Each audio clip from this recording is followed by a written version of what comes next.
So now students, as we have studied the first part of this chapter, now second part is the Shehnai of Bismillah Khan. So let us firstly know about the Bismillah Khan. Bismillah Khan is famous for the Shehnai. He was a renowned Shehnai player of India, known as the historical significance. He was famous as he was the first person to being famous all over the world for playing this instrument, that is the Shehnai. So let's see the chapter. Before we start the chapter, here are few pictures of the musicians. So you all students try to find out the persons who are given over there in this picture. And the second is, think of the Shehnai, and the first thing you will probably imagine is a wedding or a similar occasion or function. So the writer is saying over here that whenever you see the Shehnai, तो सबसे पहले चीज़ दिमाग में क्या आती है वो है शादी, क्योंकि शहनाई जो है मोस्टली शादियों में और किसी अदर ओकेजन्स में बजाई जाती है. The next would probably be Ustad Bismillah Khan the shehnai maestro playing this instrument. और दूसरे शहनाई को देखकर अगर कोई चीज़ दिमाग में आती है तो वो है उस्ताद बिस्मिल्लाह खान, जो कि शहनाई के लिए बहुत फेमस थे, because he is said to be as the maestro of playing this instrument. So let's see what the story tell us. Emperor Aurangzeb banned the playing of a musical instrument called pungi in the royal residence, for it had a shrill, unpleasant sound. So, before we start, firstly, here the name is given pungi. It is also the musical instrument, like we can say that it is like the Shehnai only, but before Shehnai this musical instrument was there, said to be as the pungi. and ये जो instrument था ये औरंगज़ेब ने ban कर दिया था इसको play करने के लिए, because of its shrill unpleasant sound. Shrill means here जो उसकी जो सबसे ज़्यादा शार्प, जो नुकीली जो उसकी आवाज़ थी, जो किसी को पसंद नहीं आती थी, उस वजह से औरंगज़ेब ने उसे बैन कर दिया था, रोक दिया था. So firstly let's see who were the Aurangzeb. So before the Britishers were ruling India, there were Mughals who ruled India. So Aurangzeb was one of the Mughal ruler who banned this pungi musical instrument just because of its unpleasant sound. Pungi became the generic name for reeded noisemakers. Few had thought that it would one day be revived. सो ये जो पुंगी नाम है ये एक generic नाम है, means एक scientific नाम है, जो कि रीडेड नॉइज मेकर्स के लिए है, वो सारी इंस्ट्रूमेंट्स के लिए है जो कि आवाज़ क्रिएट करते हैं. और कुछ लोग ऐसा मानते हैं कि ये जो था ये डेफिनेटली एक दिन वापस ज़रूर रिवाइव होगा, मीन्स वापस से ये चीज़ आएगी. अ barber of a family of professional music who had access to the royal place decided to improve the tonal quality of the pungi. So there was a barber जिसकी पूरी फैमिली जो थी वो प्रोफेशनल म्यूजिशियंस थे, जिसने जो है ये कोशिश की, डिसाइड किया कि वो इम्प्रूव करे the tonal quality of the pungi. The tonal here means the sound of the pungi, कि वो किसी तरीके से इसके अंदर कुछ चेंज लाके इसको सुधार कर वापस से शुरू कर सके. He chose a pipe with a natural hollow stem. उसने उसके लिए क्या किया, पुंगी को चेंज करने के लिए एक पाइप लिया जो कि हॉलो स्टेम टाइप का था. हॉलो मीन्स अंदर से खाली था. That was longer and broader, जो कि पुंगी से लंबा भी था एंड ब्रॉड भी था, चौड़ा भी था, than the pungi, and made 7 holes on the body of the pipe. और उस बॉडी में मतलब उस पाइप में उसने 7 छेद किए. When he played on it, और जब उसने उसे बजाया, closing and opening some of the holes, जो उसने 7 होल्स किए थे उसके कुछ होल्स को खोल बंद करके soft and melodious sounds were produced. So उससे जो आवाज़ आई वो थोड़ी बहुत ही पसंद आने वाली थी लोगों को वो पसंद आई। He played the instrument before royalty and everyone was impress. उसने जो है ये रॉयल कोर्ट वगैरह या रॉयल जगह पे इसको प्ले किया एंड जितने भी लोग थे उनको पसंद आई वो।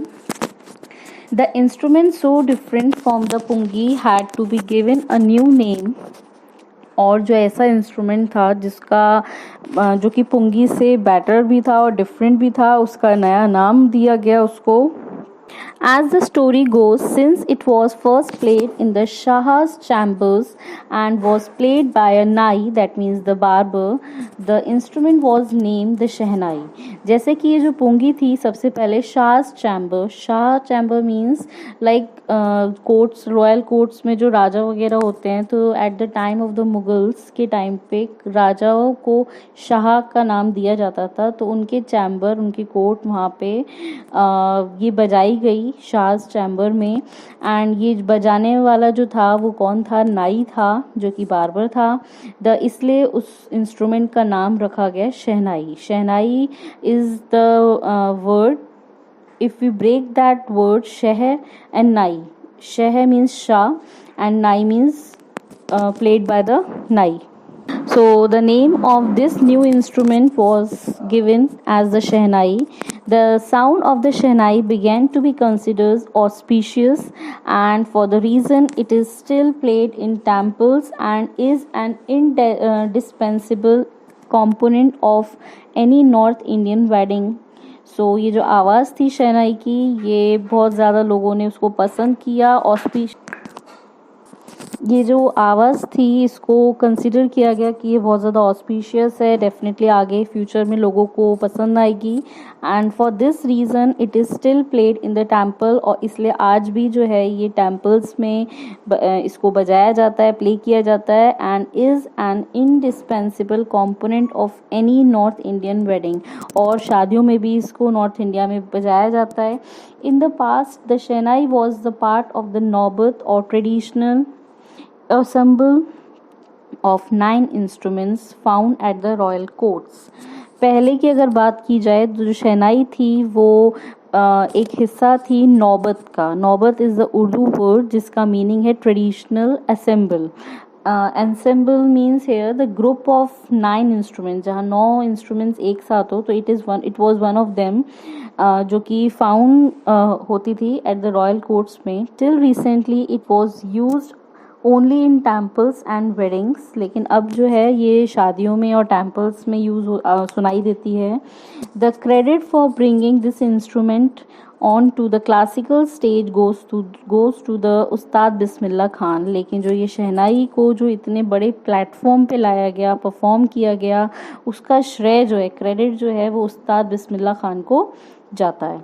एज अ 5-year-old, जब वो 5 years के थे, Bismillah Khan played gilli danda near a pond in the ancient estate of Dumraon in Bihar. तो जब वो बिहार में के एक छोटे से शहर डमराव में रहते थे, तो बहुत साल पहले वो एक पॉन्ड, एक तालाब के पास जो है गिली डंडा खेला करते थे।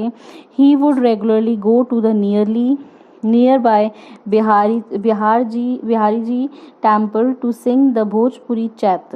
तो वो बहुत लगातार जो है वो बिहारी जी के मंदिर में जाके वो ये भोजपुरी चैतक गाते थे, at the end of which he would earn, जिसके लास्ट में उनको at the end of which वो वहाँ पे उन्हें गिफ्ट के तौर पे एक बिग लड्डू दिया जाता था, बड़ा लड्डू दिया जाता था जिसका वजन 1.25 kg होता था, as a prize given by the local maharaja, जो कि उनको एक गिफ्ट के तौर पे या प्राइज़ के तौर पे दिया जाता था। कौन देता था उन्हें? Local Maharaja. This happen 80 years ago, ये कब की बात है? 80 साल पहले की। And the little boy has travelled far to earn the highest civilian award in India, the Bharat Ratna. और जब वो 5 years के थे तब वो इस तरीके से एक बिहारी जी के मंदिर में ये इस तरीके से गाना गाया करते थे। तब वो 5 साल के थे, लेकिन उसके 80 साल के बाद जाके उन्हें हाईएस्ट सिविलियन अवार्ड मिला इंडिया के लिए, जो कि था Bharat Ratna. Born on the 21st March 1916, Bismillah belongs to a well-known family of musicians from Bihar. उनका जन्म जो है वो 21 मार्च 1916 में हुआ था. बिस्मिल्लाह की जो फैमिली थी वो म्यूजिशियंस की थी, बिहार के रहने वाले थे. हिज ग्रैंडफादर जो थे Rasool Baksh Khan was the shehnai nawaz of Bhojpur king's court. जो भोजपुर के जो राजा जी थे उन वहाँ पे जो थे वो शहनाई नवाज करते थे. और जो उनके फादर थे Paigambar Baksh and the other paternal ancestors मतलब जितने भी पूर्वज, एंसेस्टर मीन्स द पूर्वज जितने भी थे, paternal means parent means father के साइड के, were also great shehnai player. वो भी जो सब थे पैटर्नल पेरेंट्स जो थे या जो एंसेस्टर्स थे वो सारे के सारे शहनाई प्लेयर्स थे. The young boy took to music early in life. At the age of 3, when his mother took him to the maternal uncle's house in Banaras, now Varanasi, Bismillah was fascinated watching his uncles practice the shehnai. जब पहले छोटे थे तो music जो है उनकी life में बचपन से ही था, क्योंकि जब वो 3 साल के थे, जब वो अपनी माँ के साथ अपने मैटरनल अंकल के घर पे गए बनारस में, जो कि आज वाराणसी के नाम से फेमस है. बिस्मिल्लाह खान जो थे वो अपने अंकल्स को प्रैक्टिस करते हुए देखते थे शहनाई को, and he was so fascinated with that. Fascinated means attracted. Soon Bismillah started accompanying his uncle Ali Baks to the Vishnu temple of Banaras, where Baks was employed to play the shehnai. फिर वो जो थे 3 साल की उम्र में अपने uncles के साथ बिस्मिल्लाह जो थे वो जाया करते थे. उनके अंकल का नाम अली बक्स, जो कि विष्णु टेम्पल में बनारस के जो है वहाँ पे शहनाई बजाया करते थे, तो उनके साथ वो जाया करते थे. Ali Bux would play the shehnai and Bismillah would sit captivated for hours on end. जो अली बक्स जो थे उनके अंकल वो घंटों तक शहनाई बजाते थे, और जो बिस्मिल्लाह थे वो उन्हें कैप्टिवेट करते रहते थे, उनको देखते रहते थे, सुनते रहते थे घंटों तक. ऑन एंड हेयर मीन्स कि लंबे समय तक बिना रुके. Slowly he started getting lessons in playing the instrument. धीरे धीरे वो उनको सीखना उन्होंने शुरू किया, उन्हें लेसन्स देने लगे. And would sit practising throughout the day. और वो पूरा दिन उसको प्रैक्टिस करते हुए निकालते थे. For years to come the temple of Balaji and Mangala Maiya and the banks of Ganga became the young apprentice favorite haunts where he could practice in solitude.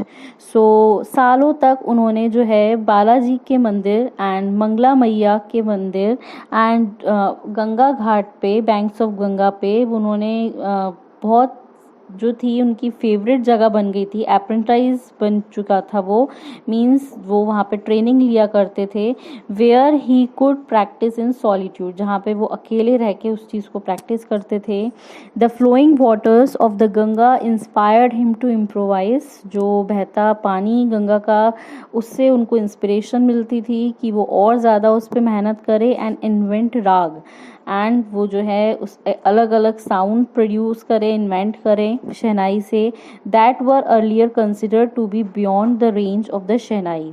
जिससे पहले ये माना जाता था कि शहनाई से अलग अलग तरीके की साउंड्स नहीं निकाली जाती, लेकिन वो गंगा घाट पे मतलब वहाँ पे प्रैक्टिस करते वक्त उन्होंने अलग अलग जो राग थे उनको इन्वेंट किया.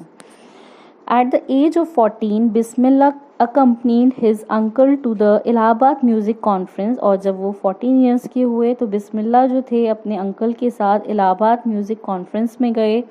At the end of his recital, Ustad Fayaz Khan patted the young boy's back and said, "Work hard and you shall make it." जब वो वहाँ गए, at the end of his recital means after his performance, उस्ताद फयाज खान ने PAT किया, means उनको थपथपाते हुए उनकी पीठ, बोला that young boy's back को and said, "Work hard and you shall make it." कि थोड़ा और मेहनत करो एंड तुम कर दिखाओगे. With the opening of All India Radio in Lucknow in 1938 came Bismillah's big break. So अब जो था लखनऊ में एक ऑल इंडिया रेडियो स्टार्ट हुआ और वहाँ पे 1938 में बिस्मिल्लाह ने सबसे पहले अपनी परफॉर्मेंस दी जो कि ऑन एयर हुई. He soon became an often heard shehnai player on radio और फिर वो धीरे धीरे करके सबसे ज़्यादा सुनने वाले शहनाई प्लेयर बजाने वाले वहाँ पे बने रेडियो पे. When India gained independence and जब 15 अगस्त को 1947 में जब इंडिया इंडिपेंडेंट हुई तो बिस्मिल्लाह खान जो थे वो फर्स्ट इंडियन थे to greet the nation with his shehnai, जो कि एक इस शान में उन्होंने सबसे पहले शहनाई बजा के ही poured his heart out into Rag Rafi from the Red Fort to an audience which included Pandit Jawaharlal Nehru, who later gave his famous Tryst with Destiny speech. So when India got independent on 15th of August 1947 तो बिस्मिल्लाह खान ने वहाँ पे शहनाई बजाकर सबसे पहले जो राग गाया था उसका नाम था राग काफ़ी, जो कि रेड फोर्ट पे गाया गया. उसके बाद पंडित जवाहरलाल नेहरू जो कि फर्स्ट प्राइम मिनिस्टर थे वो फेमस उन्होंने अपनी speech the terrorist with destiny. So he was famous for that also. Bismillah Khan has given many memorable performances दी उन्होंने both India and abroad में. His first trip जो थी abroad में वो थी आपकी अफ़गानिस्तान में, where King Zahir Shah was so taken in by the maestro that he gifted him priceless Persian carpet. जब उन्होंने उनकी सबसे पहले जो अफ़गानिस्तान के जो किंग ज़ाहिर शाह थे उन्होंने जब उनकी आवाज़ जो उनकी शहनाई की आवाज़ सुनी तो उन्होंने उनको बहुत ज़्यादा as a gift as a prize उनको पर्शियन कारपेट्स दी एंड अदर सॉवरेनियर्स दिए. जो सॉवनियर्स क्या है ये आपके मेमोरी ऑफ प्लेस एंड किसी चीज़ की जब हम याद में जो चीज़ें कुछ गिफ्ट में देते हैं वो उस तरीके से. The king of Afghanistan was not the only one to be fascinated. जो किंग जो थे अफ़गानिस्तान के ही खाली उनसे खुश नहीं हुए थे with Bismillah's music. Film director Vijay Bhatt जो थे वो भी बहुत ज़्यादा इम्प्रेस थे after hearing Bismillah's play at a festival that he named a film after the instrument called गूंज उठी शहनाई. और खाली वो अफ़गानिस्तान के राजा ही नहीं बल्कि विजय भट्ट भी उनकी आवाज़ से शहनाई की बहुत ज़्यादा इम्प्रेस हुए थे, जिसके बाद उन्होंने एक फ़िल्म बनाई गूंज उठी शहनाई. द फिल्म जो थी वॉज हिट, वो बहुत ज़्यादा सुपर हिट रही and one of the Bismillah Khan's composition जो थी एक और उनकी दिल का खिलौना है टूट गया turn out to be a nationwide chartbuster. और यही नहीं और एक और जो उनकी कंपोजिशन थी वो भी बहुत ज़्यादा chart buster means record breaker रही. डिस्पाइट दिस ह्यूज सक्सेस, इतनी हाई सक्सेस के बाद भी इन द सेल्यूलॉइड वर्ल्ड में, सेल्यूलॉइड मीन्स जो आपका एक तरीका जब हमें बहुत ज़्यादा काम मिलता है फेमस हम हो ही जाते हैं.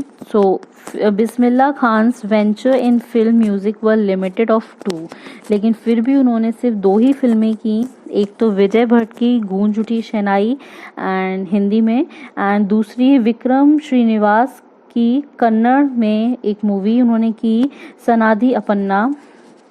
आई just can't come to terms और उनका कहना था कि with the artificiality and the glamour of the film world.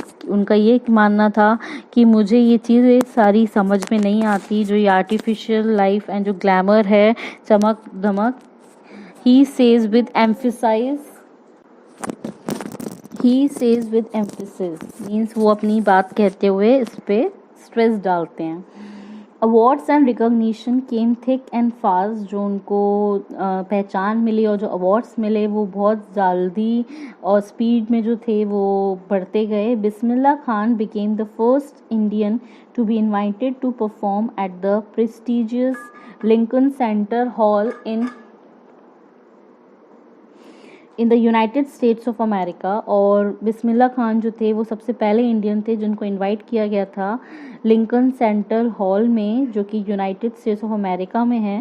He also took part in the world exposition in Montreal, और बाद में उन्होंने और पार्टिसिपेट किया वर्ल्ड एक्सपोजिशन में मॉन्ट्रियल के, जो कि ऑस्ट्रेलिया में है. And then in the Cannes Art Festival and in the Osaka Trade Fair, जो कि जापान में है. So well known did he become internationally that an auditorium in Tehran was named after him in Teher Mosque. उस्ताद बिस्मिल्लाह खान वो इतने ज़्यादा famous हो चुके थे इंटरनेशनली कि उनके नाम पे एक ऑडिटोरियम बना तेहरान में, जो कि ईरान में है, जिसका नाम रखा गया तेहर mosque Ustad Bismillah Khan. National awards like the Padma Shri, the Padma Bhushan and the Padma Vibhushan were conferred on him. और धीरे धीरे करके उन्हें सारे नेशनल अवार्ड से भी सम्मानित किया गया, जैसे कि Padma Shri, the Padma Bhushan and the Padma Vibhushan से भी नवाजा गया.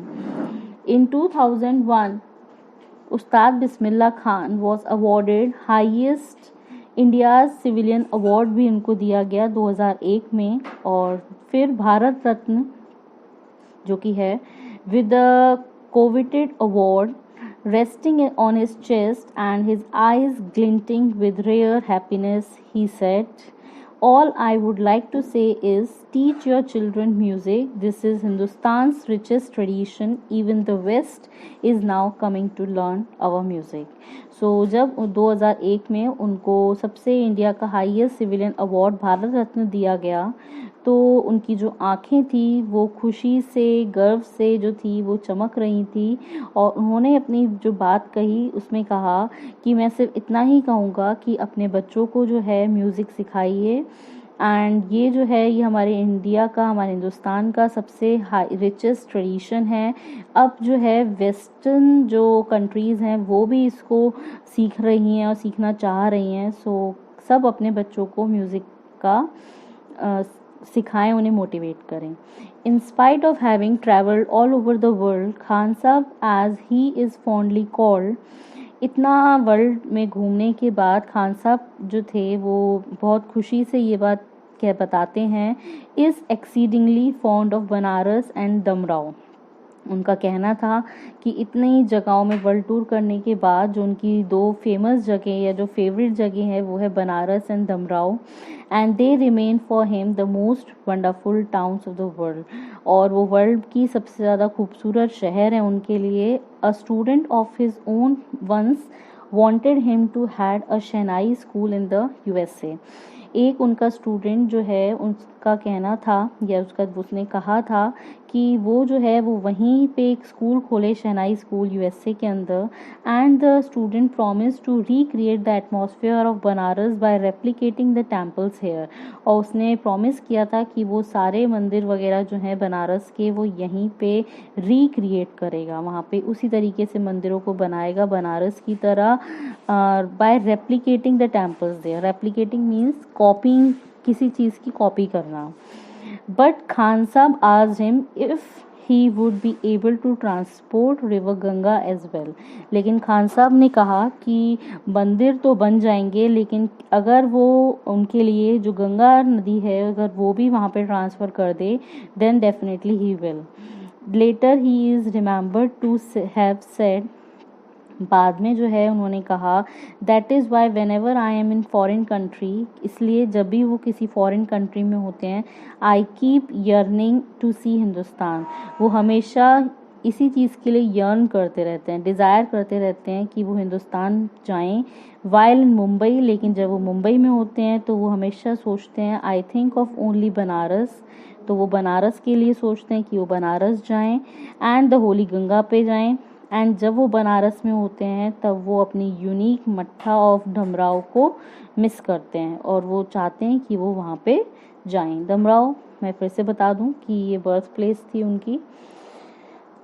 Ustad Bismillah Khan's life is perfect example of the rich cultural heritage of India।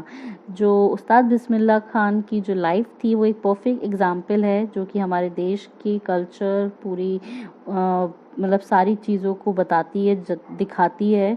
One that effortlessly accepts that a devote Muslim like him, जो कि एक डिवोटी मुस्लिम जो सारे नियम कायदे सारे मुस्लिम्स के उनको फॉलो करते हुए can very naturally play the shehnai every morning at the Kashi Vishwanath temple, जो कि सारे मुस्लिम्स के जो रीत है जितने भी प्रैक्टिसेस हैं उनको फॉलो करते हुए वो रोज़ सुबह मॉर्निंग में शहनाई जो है बजाते थे काशी विश्वनाथ टेम्पल में। एक हिंदू जो कि टेम्पल है, so he was famous for this thing, जो कि हमें बहुत ज़्यादा इंस्पायर करते हैं हमारे कल्चर को।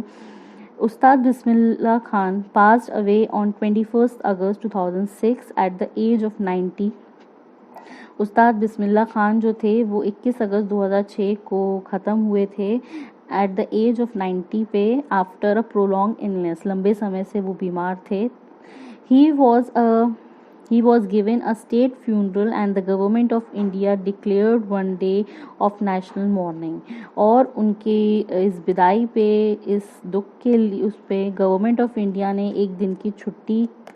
So now students, as we have studied the first part of this chapter, now